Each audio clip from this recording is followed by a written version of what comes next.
Hello family, welcome back to my new blog. কেমন আছেন আপনারা সকলে? আশা করি অনেক অনেক ভালো আছেন। তো দেখুন, সকাল সকাল আমি বিছানা গুছিয়ে নিয়েছি পরিপাটি করে, কারণ ছেলে উঠে গেছে, ওকে খাইয়েও দিয়েছি।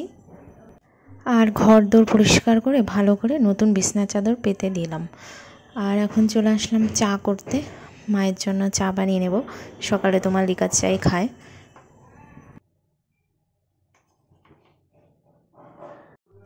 আর আমি ছোলা ভিজিয়ে রেখেছিলাম, আর ছেলে ছোলা চিবাতে খুব ভালোবাসে, খেতে পারে না কিন্তু চিবায়।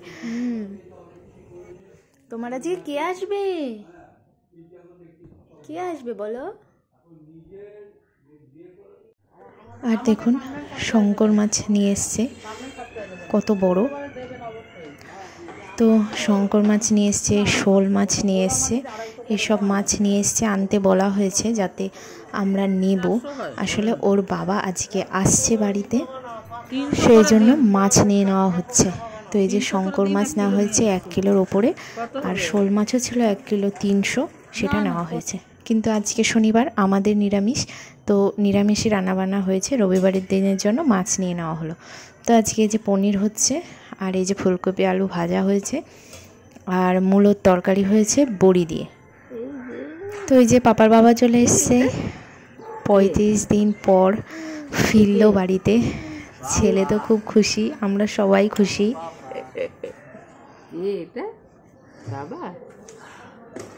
চিনতে পেরেছো? টাকা দিয়েছিস? কোনটা পাপা? তুই কোনটা বলেছিস?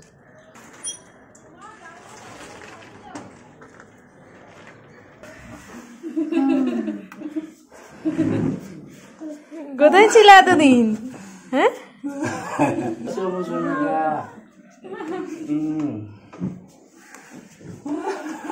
কোথায় যাচ্ছ বাবা? এরপর এখন হয়ে গেছে সন্ধ্যা, আর আমরা এখন একটু বাজারে যাব কেনাকাটা করতে। আসলে আছে আমাদের পরের দিনই বিয়ে বাড়ি, তো ওর বাবা এসছে এত দূর থেকে, আজকেই বেরোতে হলো। ওর বাবার কিছু কেনাকাটা আছে, সেই জন্যই বেরোলাম। তো এই যে আমরা চলে এসেছি অজন্তাতে, আর ওর বাবা দেখছে কি নেবে। তো এখানে কালেকশানগুলো খুবই ভালো আছে, আর সব পছন্দসই বেশ, আর প্রাইসটাও রিজনেবল, খুব ভালো লাগছিলো। এই যে ওর বাবা ট্রাই করছে কোনটা নেবে সেটাই। আর ছেলে এই যে দুষ্টুমি করে যাচ্ছে, সব জুতোগুলো নামিয়ে ফেলছে। তো যাই হোক, ওর বাবার পছন্দ হয়েছে, সেটা নিয়েছে। আর এরপর চলে আসলাম জয়নগরের মোয়া কিনতে, রসের হাঁড়িতে। তো আজকের ব্লগটা এই পর্যন্তই। আপনাদের কেমন লাগলো অবশ্যই কমেন্ট করবেন। এখন টাটা।